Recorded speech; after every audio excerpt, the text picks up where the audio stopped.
Mais pour approfondir un peu tout ça, il va falloir travailler un peu sur ce qu'est le coefficient directeur.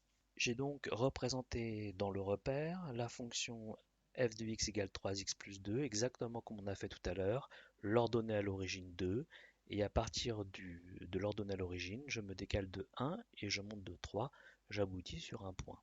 Je vais faire varier la valeur du coefficient directeur de ce 3.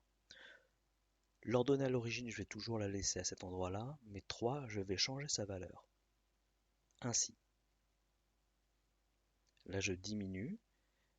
Voilà, j'aboutis à 2. f de x égale 2x plus 2. Donc par rapport à tout à l'heure, en diminuant la valeur de mon coefficient directeur, la droite, elle est moins penchée. Continuons, je vais encore diminuer la valeur du coefficient directeur de cette manière-là. Ici, je m'arrête à 1. f de x égale 1x plus 2. La droite, elle est toujours penchée, mais moins qu'avant. On va dire que cette droite, elle monte. Elle monte, ça veut dire que si je la regarde de la gauche vers la droite, je monte. Voilà, je vais cette fois-ci augmenter le coefficient directeur, ici. Alors là, nous avons pour un décalage de 1, on monte d'1,5 carreau. On va faire baisser la valeur du coefficient directeur. Voilà. Là, j'arrive à 0,5. Ma fonction est f de x égale 0,5x plus 2. Quand je me décale de 1, je monte de 0,5. Alors on voit que la droite, elle monte, mais elle est moins penchée que les exemples précédents. Elle monte moins vite. On va encore diminuer la valeur du coefficient directeur pour voir ce que ça donne. On arrive à 0. Alors qu'est-ce qui se passe quand le coefficient directeur est égal à 0? Ben, la droite, elle est horizontale. Elle ne monte plus. Maintenant, je vais encore diminuer la valeur du coefficient directeur. De cette manière-là. Ici.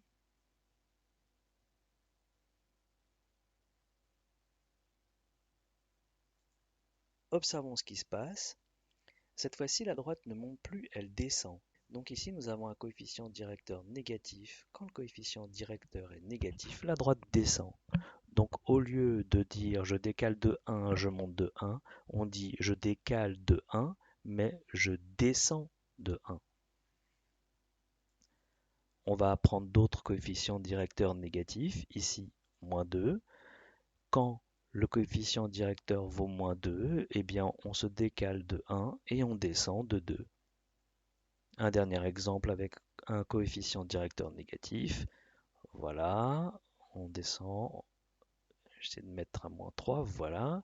Ici, la fonction a pour écriture algébrique moins 3x plus 2. Eh bien, graphiquement, quand je me décale de 1, je vais vers le bas de 3.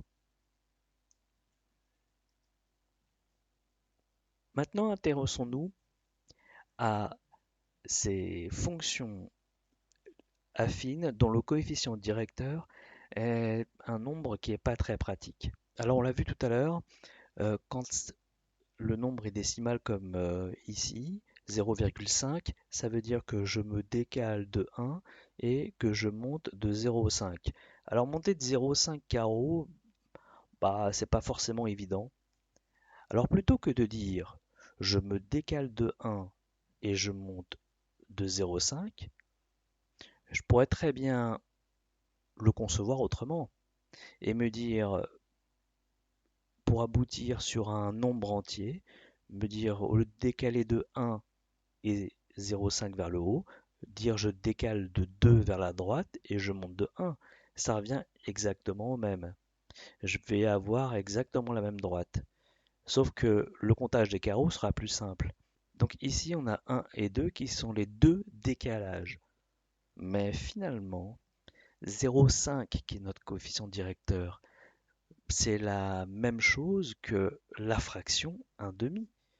Donc plutôt que d'écrire f de x égale 0,5x plus 2, je peux très bien écrire f de x égale 1 demi de x plus 2.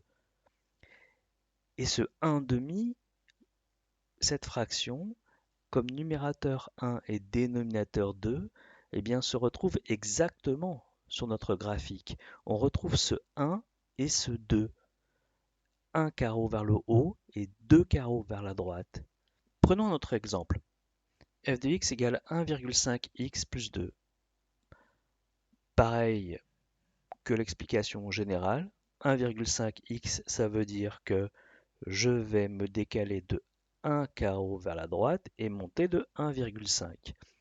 De cette manière-là.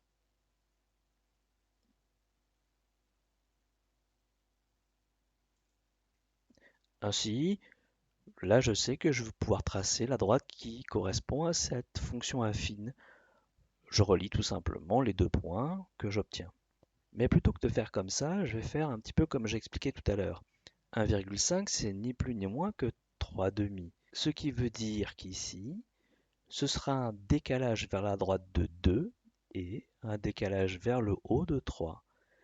Le repère que j'obtiens, qui est plus haut, il est aligné avec les autres. C'est toujours la même droite. Que je fasse 1, 1,5 ou 2, 3, ça revient au même. Mais c'est plus facile de le faire avec 2, 3. Il faut bien comprendre ici qu'en fait, le décalage horizontal 2, ça correspond au dénominateur de la fraction. Et le 3, qui est le décalage vertical, ça correspond au numérateur. Et ça, c'est très important. Voilà un autre exemple avec une fraction directement. Si je le faisais comme je fais d'habitude, ben, ça voudrait dire que ce 4 tiers, je dois me décaler de 1 et de monter de 4 tiers de carreau. Ah ben ça, c'est pas très facile à faire. Donc plutôt que de dire je vais monter de 4 tiers, je vais procéder en prenant d'abord le dénominateur de la fraction, 3, et je vais dire je vais me décaler de 3 vers la droite. Une fois que c'est fait, mon numérateur m'indique que je dois me décaler de 4 vers le haut. J'aboutis donc sur un carreau du quadrillage directement et j'ai plus qu'à tracer ma droite. Tout ce qu'on vient de voir là avec des coefficients directeurs qui sont positifs, ça marche aussi avec des coefficients directeurs qui sont négatifs. Mais au lieu de monter, on va descendre. Exemple, je veux représenter la fonction f de x égale moins un tiers de x plus 2. À partir de l'ordonnée à l'origine 2, je vais me décaler comme le dénominateur, c'est-à-dire 3, vers la droite.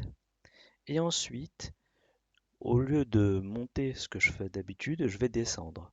Donc je me décale de 3 vers la droite et je vais descendre de 1, 1 qui est la valeur de mon numérateur. Voilà.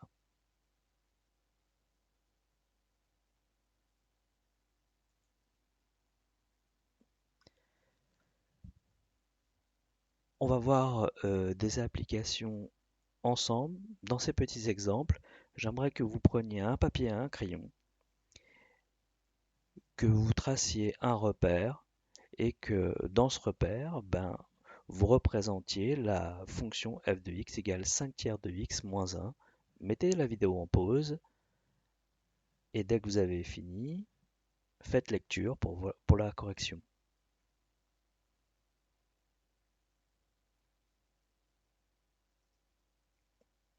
Voilà l'explication. Je regarde mon ordonnée à l'origine, moins 1 que je vais indiquer sur l'axe des ordonnées. Je sais que donc la droite va passer par ce point. Je l'indique. Maintenant, j'ai terminé avec l'ordonnée à l'origine. Je vais m'occuper du coefficient directeur. Cette fonction, elle va monter. Pourquoi? Parce que 5 tiers, c'est un nombre positif. Et pour savoir de quelle manière elle monte, je regarde le dénominateur de la fraction, 3. Je me décale donc de 3. Ensuite, je regarde le numérateur de la fraction, 5. Je monte de 5. Maintenant, c'est fini. J'ai plus qu'à relier les deux points. La fonction, elle était représentée dans le repère. Et on n'a fait aucun calcul. C'est très efficace comme méthode. Un deuxième exemple, avec la fonction g de x égale moins 3 septièmes de x plus 4. À vous de faire sur votre feuille exactement l'exercice qu'on vient de voir.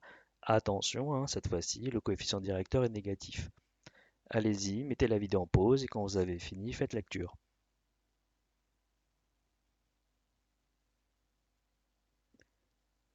Donc voilà l'explication et la réponse. Je regarde mon ordre de l'origine, pardon, plus 4, je le regarde, ce plus 4 sur mon axe des ordonnées à cet endroit. Je mets une petite croix. Maintenant, mon coefficient directeur, ici, moins 3 septièmes. À partir de la petite croix que j'ai fait, je vais donc me décaler de 7 et ensuite je vais descendre de 3. Je descends puisque mon coefficient directeur est négatif. Je n'ai plus qu'à relier les deux points que j'obtiens. Ça me fait cette droite qui représente la fonction g de x. Alors l'intérêt de cette méthode, c'est aussi qu'on peut faire l'exercice exactement contraire. Ça veut dire quoi? Ça veut dire que le repère peut être déjà tracé, les droites déjà tracées, et je peux retrouver l'expression algébrique de la fonction. Là, dans ce repère, j'ai tracé 4 droites. Pour ces 4 droites, à vous de trouver la fonction qui correspond. La fonction dans son expression algébrique. Alors, on va faire f ensemble, et après, je donnerai les réponses pour les 3 dernières. Donc, pour f de x va s'écrire un nombre fois x plus un deuxième nombre. On va toujours commencer par leur donner à l'origine. C'est-à-dire, je regarde tout simplement l'endroit où ma droite qui représente f de x, qui est en rouge dans le repère, où est-ce qu'elle va couper l'axe des ordonnées?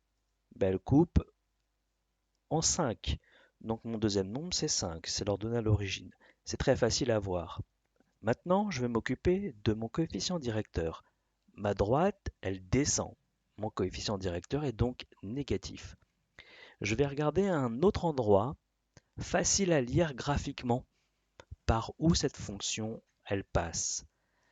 Cet endroit-là, qui est un endroit pile sur le quadrillage, est un endroit facile à lire. J'ai plus qu'à regarder la manière dont je me déplace pour aller du point bleu vers le point rouge. Eh bien, je fais comment? Je me décale de 1 vers la droite et je descends de 3 vers le bas. Ben, mon décalage horizontal, c'est mon dénominateur. Mon décalage vertical, c'est mon numérateur.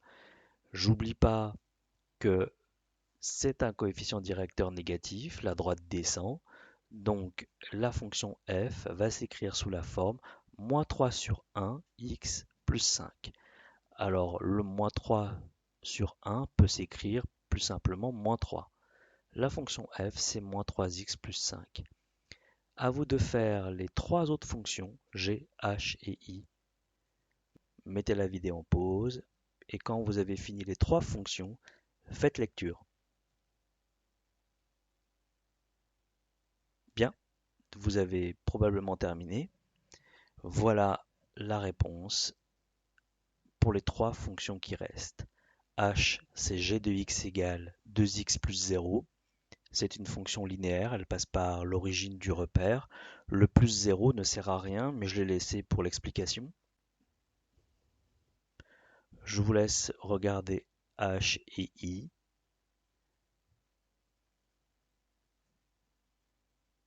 Merci d'avoir écouté cette vidéo.